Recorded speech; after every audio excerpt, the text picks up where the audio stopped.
1993లో ప్రముఖ నటుడు సంజయ్ దత్ ఇతని ఇంట్లో మీకు AK-57 అనబడే అసాల్ట్ రైఫిల్ దొరికింది.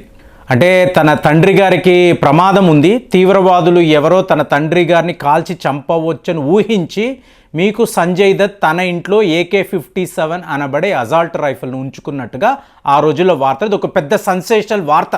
ఎవరైనా కొంచెం 50 ఇయర్స్ ఆ దరిదాపులో ఉన్న వాళ్ళకి ఐడియా ఉంటుంది. మొన్న సంజు అనే మూవీలో కూడా దీనికి సంబంధించిన వివరాలు ఉంటాయి.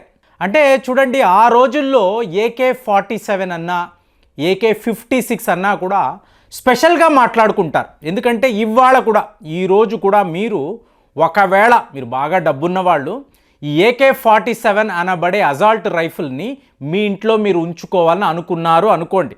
అంటే ఇది మీకు వేరియస్ మోడల్స్ అండి, మషిన్ గన్స్ గాను మీకు ఆ వేరియంట్ ఉంటుంది. At the same time assault రైఫిల్గా కూడా మీకు AK-47లో ఎన్నో వేరియంట్స్, మీకు వందల వేరియంట్స్ ఉంటాయని చెప్తారు.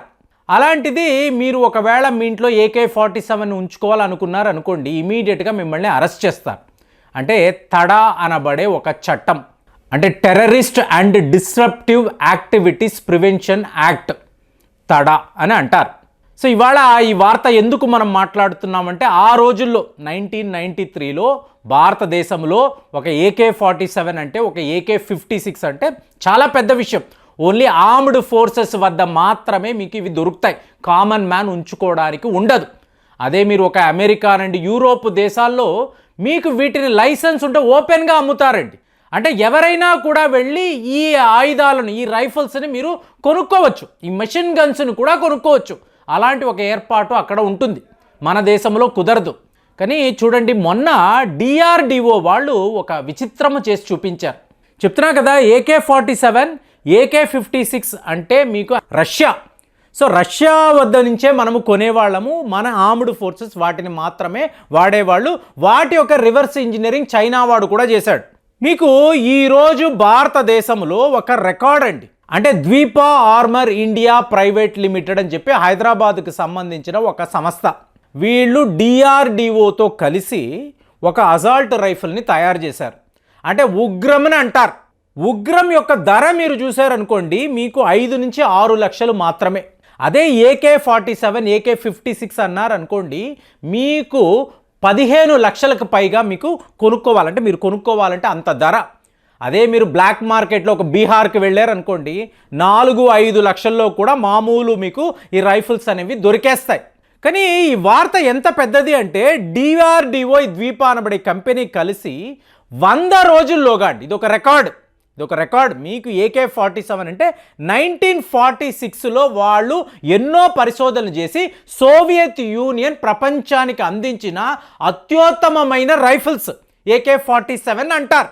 దానికి మించిన ఆయుధాలు అంటే ఇవాళ కూడా చాలామంది అంటారు, లేదండి AK-47 బెస్ట్, దాని తరువాత వెర్షన్ AK-56.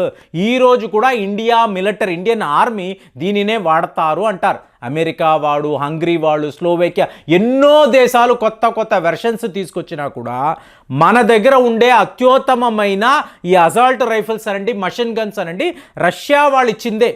కానీ ఈరోజు ఏమైంది, మనము మన దేశంలోనే ఇలాంటి ఆయుధాలను, అంటే ఇలాంటి అసాల్ట్ రైఫిల్స్ అనండి, మొన్న చూడండి ఒక 3 నెలల క్రితం ఒక వార్త ఏమిటి, SSS డిఫెన్స్ అనబడే బెంగళూరుకి సంబంధించిన కంపెనీ, వీళ్ళు ఏం చేశారు, ఈ స్నైపర్ అసాల్ట్ రైఫిల్స్ అంటారు చూసారా, వాటిని తయారు చేశారు. అంటే ఇదంతా మీరు గమనించారనుకోండి, ఒక రష్యాకు, అమెరికా లాంటి దేశాలకు చాలా పెద్ద దెబ్బ. మేక్ ఇన్ ఇండియా అంటున్నారు, సెల్ఫ్ రిలయంట్ ఇండియా అంటున్నారు. ఇంత ప్రమాదకరమైన ఆయుధాలు ఇవాళ భారతదేశము సొంతంగా తయారు చేస్తున్నారు. సో సొంతంగా తయారు చేసి తమ ఇండియన్ ఆర్మీకి ఇవ్వడం కాదండి, నేపాల్ అనండి, బంగ్లాదేశ్ అనండి, అర్జెంటీనా, మీకు ఈజిప్ట్, మీకు ఇలాంటి దేశాలకంతా కూడా ఇక్కడి నుంచి మనం ఎక్స్పోర్ట్స్ చేస్తున్నాం. ఎంతలా ఎక్స్పోర్ట్స్ చేస్తున్నాము అంటే, వాళ్ళు రష్యా మీదో అమెరికా మీదో ఆధారపడాల్సిన అవసరమే లేదు. ఎందుకు, రష్యా దగ్గరికి వెళ్ళి ఒక AK-47 కొనాలంటే 15 నుంచి 16 లక్షల రూపాయలు అవుతుంది. అదే మీరు అమెరికా దగ్గర కొనాలనుకోండి, ఏకంగా 30 లక్షలు. ఇక్కడ ఏమైంది, ఉగ్రము మీకు కావాలి అంటే 5 నుంచి 6 లక్షల్లో హాయిగా మీరు కొనుక్కోవచ్చు. ఒక 100 కావాలన్నా 150 కావాలన్నా ఇమీడియట్గా డిఆర్డిఓ వాళ్ళు, అలాగే ద్వీప అనబడే మీకు ఆర్మ్స్ మ్యానుఫ్యాక్చరింగ్ యూనిట్స్ వీళ్ళు తయారు చేసి ఇచ్చేస్తారు. అంటే అంచెలంచెలుగా భారతదేశము ఈ rifles, assault rifles, machine guns తయారు చేయడంలో కూడా ఇవాళ అగ్రగామి దేశంగా ఎదుగుతుంది. దీనికి మనము గ్రేటెస్ట్ ఎగ్జాంపుల్గా ఈ ఉగ్రము గురించి మాట్లాడుకోవాలి. ఈ రికార్డు ఎలా ఉందో చూడండి. 100 రోజుల్లోగా దీని మీద చేయాల్సిన ప్రోటోటైప్ తయారైంది. మీకు దానికి సంబంధించిన ట్రయల్స్ చూడండి మీకు ఎలా జరుగుతుందంటే, ఎవరైనా ఇప్పుడు ఈ వింటర్ సీజన్ కదా, మీలో ఎంతమంది హిమాచల్ ప్రదేశ్, జమ్మూ అండ్ కాశ్మీర్ లాంటి ప్రాంతాలకు వెళ్ళారు అనుకోండి, మీరు మంచి హోటల్ ఒకటి బుక్ చేసుకుంటారు, లేదా ఒక రిసార్ట్లో ఒక రూమ్ బుక్ చేసుకుంటారు, వెళతారు, హాయిగా పడుకుంటారు. చలి పట మీకు మైనస్లో ఉంటుంది. పొద్దున్న లేచి మీరు ట్యాప్ తెరిచారు అనుకోండి, మీకు నీళ్లు రావు. మీరు వెళ్ళి అక్కడ ఉండే వాచ్మ్యాన్కో సెక్యూరిటీ గార్డ్కో ఏమయ్యా ఇక్కడ నీళ్లు రావడం లేదండి నీళ్లు వస్తుంది, గడ్డ కట్టేసింది. సో ఇలాంటి సిచ్యువేషన్ ఇండియాలో చాలామందికి తెలియదండి. ముఖ్యంగా సౌత్ ఇండియా నుంచి వెళ్ళేవాళ్ళు ఒక హిమాచల్ ప్రదేశ్కో జమ్మూ అండ్ కాశ్మీర్ వెళ్ళారనుకోండి, ట్యాప్ను ముందు మీరు ముట్టుకోలేరు, తెరిస్తే నీళ్లు రాదండి, గడ్డగట్టిపోయి ఉంటుంది. అదే మీరు కారు స్టార్ట్ చేద్దామని వెళ్ళారనుకోండి, కారు స్టార్ట్ కాదు. బాబాయ్ నా కారుకి ఏమీ అయిపోయిందంటే, మీకు ఆ హోటల్ వాడు ఇంత గ్యాస్ స్టవ్ని తీసుకొచ్చి కారుకి అడుగున పెడతాడు. ఎందుకు పెడతాడు? అడుగున ఇంజిన్, ఫ్యూయల్ అంతా కూడా గడ్డగట్టుకుపోయి ఉంటుంది. ఇండియాలోనే ఇలాంటి విచిత్రమైన పరిస్థితులు మనం చూడొచ్చు. బాగా హీటప్ అయ్యాక అప్పుడు కార్ స్టార్ట్ అవ్వడమో, లేదా ట్యాప్లో నుంచి నీరు రావడమో, ఇలాంటివన్నీ కూడా జరుగుతూ ఉంటాయి. సరిగ్గా ఈ రైఫిల్స్ విషయంలో కూడా ఇలాంటి పరిస్థితే. అంటే ఇప్పుడు ఉగ్రం తీసుకున్నారు, మీరు తీసుకువెళ్ళి జమ్మూ అండ్ కాశ్మీర్లో వాడాలని అనుకున్నారు, -డిగ్రీస్, లోపల ఉండే కాంపోనెంట్స్ గడ్డకట్టుకుపోవచ్చు. కాబట్టి మీకు ట్రయల్ రన్లో అక్కడ కూడా దీని యొక్క పనితనం ఏంటి అంటే, మంచులో కూడా, ఫ్రీజింగ్ కోల్డ్లో కూడా ఇది ఏమీ కాకుండా ఉండాలని చెప్పి మనం ఆ ట్రయల్ చేసి చూస్తాం. అలాగే రాజస్థాన్కి వెళ్తాం.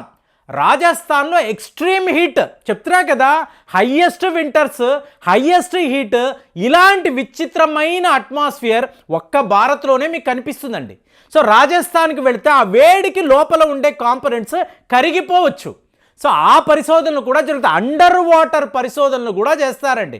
అంటే ఇప్పుడు ఒక ఉగ్రం అనేబడే అసాల్ట్ రైఫిల్ కోసము ఇన్ని పరిశోధనలు మనం ఎందుకు చేస్తాము? మన డిఫెన్స్ సెక్టార్లో డిఫెన్స్ ఎక్స్పోర్ట్స్ అనేవి హై లెవెల్లో జరగాలి. ఇది రష్యాకు ఎంత పెద్ద దెబ్బ అంటే, వాళ్ళు AK-203 అనబడే రైఫిల్స్, అసాల్ట్ రైఫిల్స్ భారత్తో కలిసి పార్ట్నర్షిప్ మీద అమేథీలో వాళ్ళు ఒక ఆర్డినెన్స్ ఫ్యాక్టరీలో తయారు చేయబోతున్నారు. ఎన్నో ఏళ్ల నుంచి పరిశోధనలు జరుగుతున్నాయి, మ్యానుఫ్యాక్చరింగ్ అయిపోయింది, ట్రయల్ రన్ కూడా అయిపోయింది. అలాంటప్పుడు రష్యాకు చాలా పెద్ద దెబ్బ కొట్టేలాగా మనము మన దేశంలోనే మేక్ ఇన్ ఇండియా అని చెప్పి ఇలాంటి అసాల్ట్ రైఫిల్స్ తయారు చేస్తున్నామంటే ఒక రష్యాకో అమెరికాకో ఎలా ఉంటుందో చూడండి.